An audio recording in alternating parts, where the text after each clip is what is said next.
ಇವತ್ತಿನ ತರಗತಿಯಲ್ಲಿ ನಾವು ಅಟಲ್ ಟಿಂಕರಿಂಗ್ ಲ್ಯಾಬ್ನಲ್ಲಿ ವಾಟರ್ ಲೆವೆಲ್ ಇಂಡಿಕೇಟರ್ ಪ್ರಾಜೆಕ್ಟನ್ನು ಮಾಡೋಣ.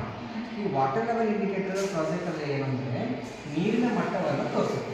ಉದಾಹರಣೆಗೆ ಮನೆಗಳಲ್ಲಿ ನಾವೇನು ಮಾಡ್ತೀವಿ, ಮೇಲ್ಗಡೆ ಸಿಂಟೆಕ್ಸ್ ಕೂಡಿಸಿರ್ತೀವಿ.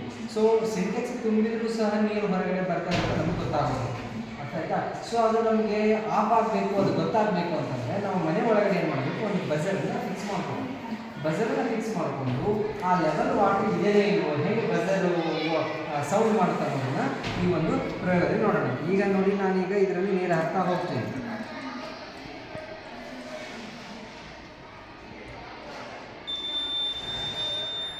ಸೌಂಡ್ ಬರಲಿಕ್ಕೆ ಸ್ಟಾರ್ಟ್ ಆಯಿತಾ? ಅಂದರೆ ಈ ವಾಟರ್ ಲೆವೆಲ್ ಮೊದಲಿಗೆ ಈ ತಂತಿಗೆ ಬಂದಿರಲಿಲ್ಲ. ಯಾವಾಗ ಈ ಸಿಂಟೆಕ್ಸಲ್ಲಿ ವಾಟರ್ ಲೆವೆಲ್ ಬಂತು, ತನ್ನಷ್ಟಕ್ಕೆ ಸೌಂಡ್ ಮಾಡಲಿಕ್ಕೆ ಶುರುವಾಯಿತು. ಸೊ ಇದಕ್ಕೆ ಸೌಂಡ್ ವಾಟರ್ ಲೆವೆಲ್ ಇಂಡಿಕೇಟರ್ ಅಂತ ಹೇಳ್ತೀವಿ. ಇದರಲ್ಲಿ ನಾವು ಏನು ಬಳಸಿಲ್ಲ, ಒಂದು ಬಜರಲ್ಲಿ ಬಳಸಿದ್ದೀವಿ ಮತ್ತು ಬ್ಯಾಟ್ರಿ 2 ವೈರ್ಗಳನ್ನು ಬಳಸಿದ್ದೀವಿ. ಒಂದು ಸಣ್ಣ ಪ್ರಾಜೆಕ್ಟನ್ನು ಈ ರೀತಿ ನಾವು ಮಾಡಬಹುದು. ವಾಟರ್ ಇದಕ್ಕೆ ಏನಂತ ಹೇಳ್ತೀವಿ ನಾವು, ವಾಟರ್ ಲೆವೆಲ್ ಇಂಡಿಕೇಟರ್. ಅರ್ಥ ಆಯ್ತಾ? Thank you.